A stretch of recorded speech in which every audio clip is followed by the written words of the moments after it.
Bonjour et bienvenue dans cette nouvelle vidéo. Aujourd'hui, nous verrons l'importation, la visualisation et la manipulation des données dans le logiciel Leica Infinity. Alors, pour importer les données, nous venons dans la première onglet Home et nous allons dans le ribbon bar ici en bas. On va sur Import.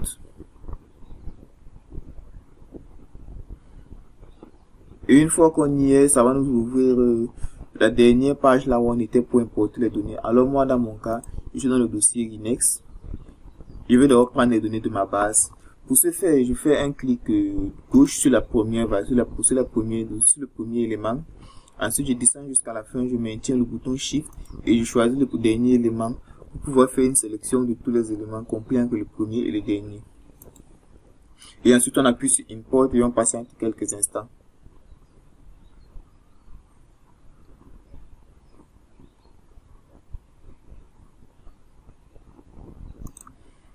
Et une fois que ça a fini de charger, alors l'écran va s'afficher comme ça. Pour voir les données, on n'a qu'à venir ici sur GNSS et on va voir là l'ensemble de nos données qui ont été relevées sur le terrain. Alors on va importer la suite de nos données en allant sur Import.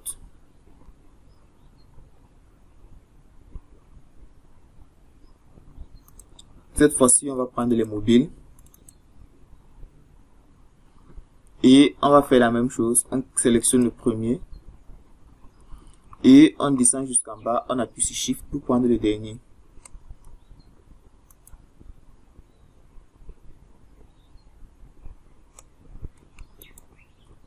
Et ensuite, on clique sur Import.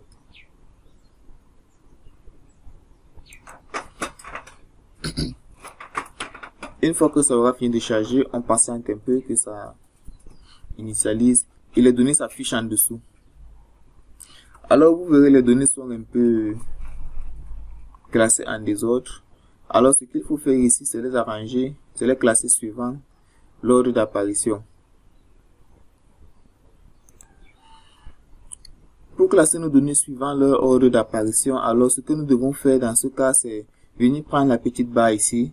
On avance jusqu'à Start Time et End Time, c'est-à-dire le temps de début et le temps de fin. Et on applique un filtre par rapport au temps de fin ou au temps de début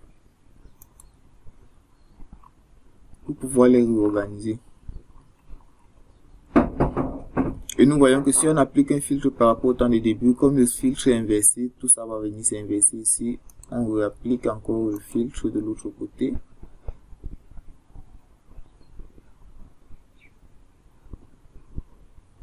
Et les données se sont bien classées en fonction de celui qui a commencé en premier et jusqu'à la fin. Maintenant, on se rend compte que ici, on a deux observations qui ne servent à rien parce qu'elles sont trop petites pour être des réelles observations. Même chose que celui-ci.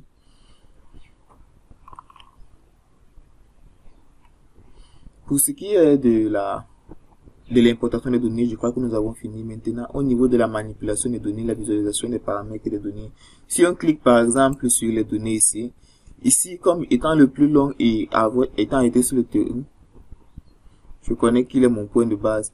Alors, si on clique sur lui, un clic gauche bien évidemment, on va voir ces paramètres d'antenne, ces paramètres ici. Ici, on a le temps d'observation, on a le début, la durée, la source des données, le satellite. On a le type d'antenne, on a le type de récepteur. Ici, on a les paramètres de la station, c'est-à-dire le nom, si c'est un point de base, ou bien si c'est un point de navigation. Ici, on a les coordonnées relatives à sa position. Ici, c'est toujours les coordonnées relatives à la position. Et ici, c'est la précision. Et on peut voir la même chose pour chacun des points en cliquant dessus et en venant sur la fenêtre des propriétés. On va voir la même chose pour chacun des points. Si on vient dans View ici, on peut voir nos points dans la disposition de nos points dans l'espace. En zoomant ainsi, on pourra voir la disposition de chacun de nos points dans l'espace par rapport à son voisin.